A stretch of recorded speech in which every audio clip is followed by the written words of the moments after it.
आई के साथ एम का प्रयोग करते हैं भैया, इसका गठिया के बांध दिया गया है, यानी ये जिंदगी भर ही इसी के साथ रहेगा और किसी के साथ नहीं रहेगा। ये भैया ये सब एक दूसरे को बहुत ही पसंद करते हैं, आई और एम, ठीक है, प्रेजेंट टेंस में। सबसे पहले हम आपको बता दें कि किसके साथ क्या लगता है, यानी कि कौन से सब्जेक्ट के साथ हेल्पिंग वर्ब कौन सा लगेगा।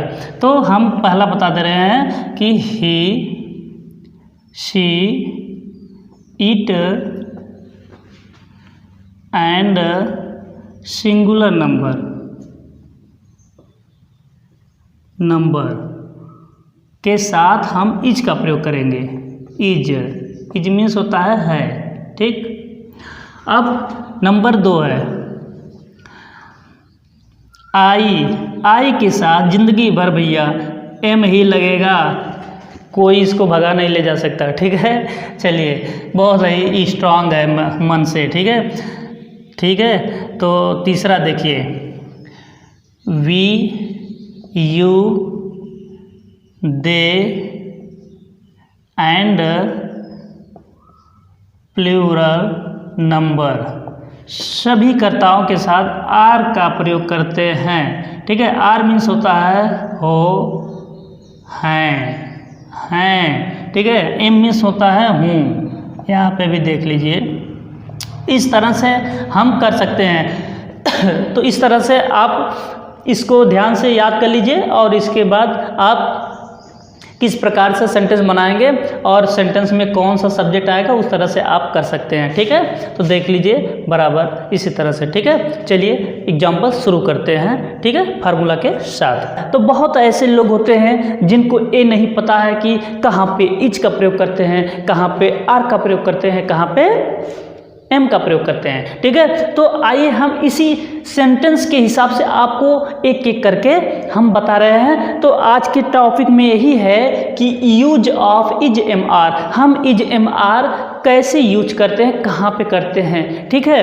तो इस तरह से हम आइए शुरू करते हैं। तो आप हमारे वीडियो पर बने रहिए, ध्यान से बने रहिए, पक्का बने रहिए, मन से बने रहिए, ठीक है। तो चलिए शुरू करते हैं भैया।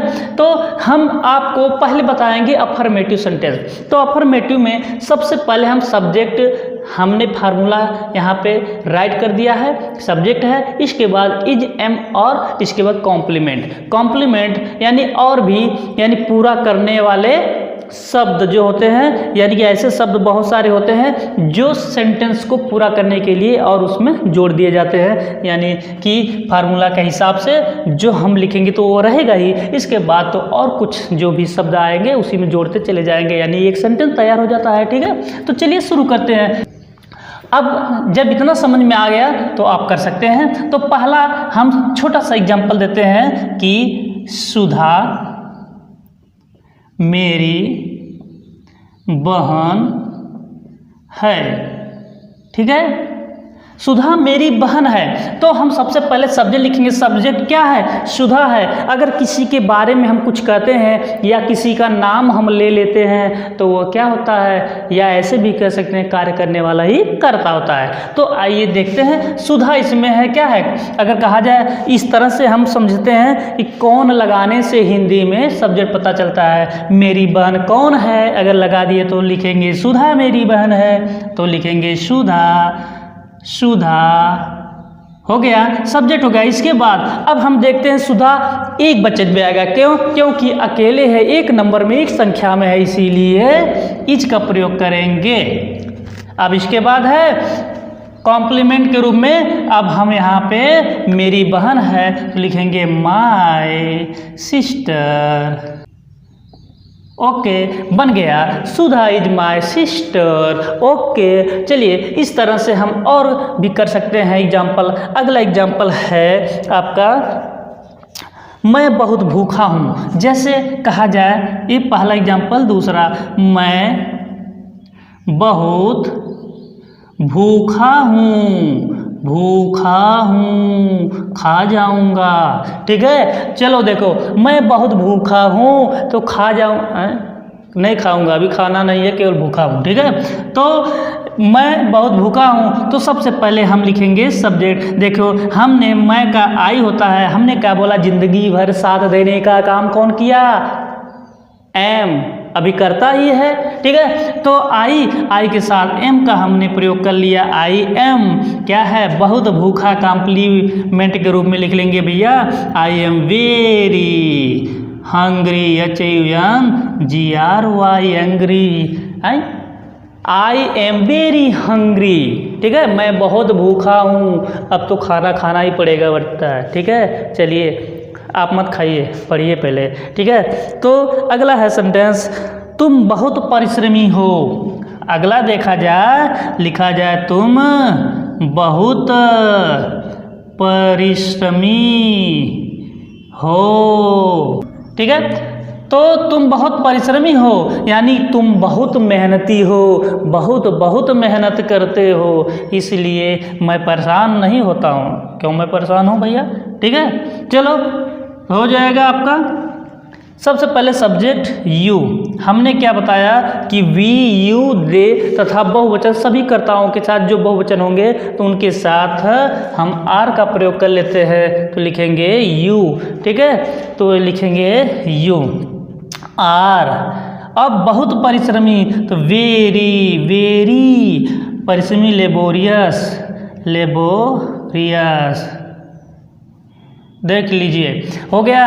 यू आर वेरी लेबोरियस यानी तुम बहुत ही परिश्रमी हो, बहुत ही मेहनती हो, इसलिए आपका इस तरह से बन गया। चलिए इसी तरह से हम नेगेटिव इसका कुछ बता देते हैं, नेगेटिव कैसे करेंगे, तो नेगेटिव भी कर लीजिए भैया, ठीक है।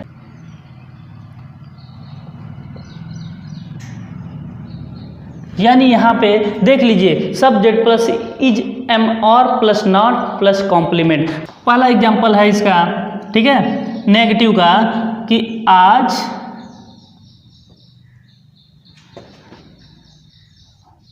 रोहित उपस्थित नहीं है। अब देख लीजिए आज रोहित उपस्थित नहीं है, इसका मतलब कहीं कट करके भाग गया, बाई कट हो गया भैया, भाग गया कहीं, ठीक है, उपस्थित होने की बात ही नहीं गया काम से। आज रोहित उपस्थित नहीं है तो लिखेंगे सबसे पहले सब्जेक्ट, तो कौन है, रोहित है सब्जेक्ट, तो लिख लेंगे इसको हम रोहित सबसे पहले लिख लेंगे। इसके बाद रोहित एक वचन है इसलिए हम इच का प्रयोग करेंगे। अब इसके बाद है नॉट है तो नौटंकी वाला नॉट, नौटंकी नहीं नाट, ठीक है। तो रोहित इज नॉट, अब उपस्थित होना का क्या होगा, प्रेजेंट, PRESENT प्रेजेंट। और कहिया नहीं है, आज है तो आज लिखेंगे टुडे, ठीक है। तो लो आपका बन गया Rohit is not present today. अगला एग्जांपल देखते हैं, नंबर 2 है नेगेटिव का, मैं लापरवाह नहीं हूँ। भैया मैं लापरवाह नहीं हूँ तो आप भी नहीं लापरवाह बनिए, पढ़ाई के प्रति एकदम केयरफुल हो जाइए, ठीक है, सावधान हो जाइए, ठीक है। तो मैं लापरवाह नहीं हूँ तो हो जाएगा इसका सबसे पहले आई के साथ हमने कहा जीवन, साथ में रहेगा आई एम नॉट हो गया, not I am not careless, ये RE careless, LESS careless, I am not careless. आपका इस प्रकार से ये भी बन गया नेगेटिव, बहुत छोटा सा एग्जाम्पल है। तो आप इस तरह से एग्जाम्पल समझने के लिए, यानी ये बेसिक समझिए नॉलेज आपका है, तो आप इस तरह से अगर पढ़ लेते हैं तो आपको किसी भी प्रकार की दिक्कत नहीं होगी। और एक एग्जाम्पल देख लीजिए, वे मैदान में नहीं हैं, वे मैदान में नहीं हैं। अब देख लीजिए यहाँ पे वे बहुवचन है तो लिखेंगे दे आर नॉट, ठीक है, they are not in the field. देख लीजिए भी बन गया, वे मैदान में नहीं है subject, verb not in the field हो गया कॉम्प्लीमेंट के रूप में, तो आपका बन गया they are not in the field. तो इस तरह से आप आइए, ये तो नेगेटिव हो गया, इंट्रोगेटिव हम बना लेते हैं। इंट्रोगेटिव में क्या करेंगे, सबसे पहले हम यही लिखेंगे इंट्रोगेटिव सेंटेंस ठीक है, सेंटेंस। अब देखिए हम क्या करेंगे, सबसे पहले फार्मूला में इज एम आर, इसके बाद सब्जेक्ट प्लस, अगर नहीं है नेगेटिव तो नॉट लगा लेना, नहीं है तो कोई बात नहीं है। इसके बाद कॉम्प्लीमेंट, ठीक है, question mark in the end of the sentence, ठीक है, okay. Is am are plus subject not complement, okay. इस तरह से पहला देखिए एग्जाम्पल, क्या यह प्रश्न सरल है, क्या यह प्रश्न सरल है।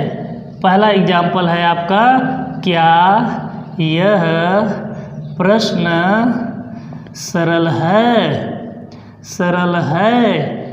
देख लीजिए क्वेश्चन मार्क लगेगा लास्ट में, क्या यह प्रश्न सरल है, तो लिख सकते हैं सबसे पहले क्या से स्टार्ट हो गया तो हम इंट्रोगेटिव में इसको बना देंगे, यानी जब क्या से स्टार्ट होता है सेंटेंस, अंग्रेजी में जब सेंटेंस बनाते हैं तो उस समय इज एम आर का प्रयोग करेंगे। तो पहले हम देखेंगे कि इसमें सब्जेक्ट क्या है, यह है, तो यह सब्जेक्ट है, तो इसका मतलब क्या है, यह एक वचन है, तो हम सबसे पहले लिखेंगे क्या, इज।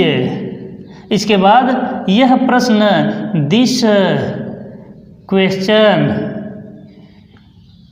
क्वेश्चन, ठीक है, इजी, इजी, क्वेश्चन मार्क। देखिए इज दिस क्वेश्चन इजी, क्या यह प्रश्न सरल है, ओके। अगला है, क्या मैं सही नहीं हूँ, क्या मैं सही नहीं हूँ, सही नहीं हूँ, ठीक है, क्यों नहीं सही हूँ, अच्छा तो हूँ। देखिए तो लिखेंगे क्या, मैं के साथ आई है, आई के साथ एम लगता है तो लिखेंगे एम आई, नॉट लिखेंगे। देखिए यहाँ पे नॉट आया है, सब्जेक्ट के बाद तो नॉट लिख लिए, यानी पहले ये है। देखो फार्मूला खाली देखते रहिए, आपका बनता चला जाएगा।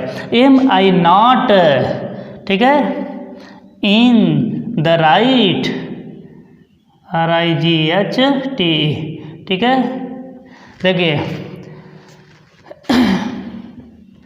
M I not in the right, क्या मैं सही नहीं हूँ। तो इस प्रकार से, और हम कुछ ऐसे ही इंट्रोगेटिव के हिसाब से, और कब कहाँ कैसे कौन किसका किसकी जो बीच में आता है उसको हम दे देते हैं। जब बीच में आएगा तो इंट्रोगेटिव में तो हम उसको डबल इंट्रोगेटिव बोलते हैं। जब डबल इंट्रोगेटिव होगा तो यहाँ पे लिखेंगे डबल इंट्रोगेटिव,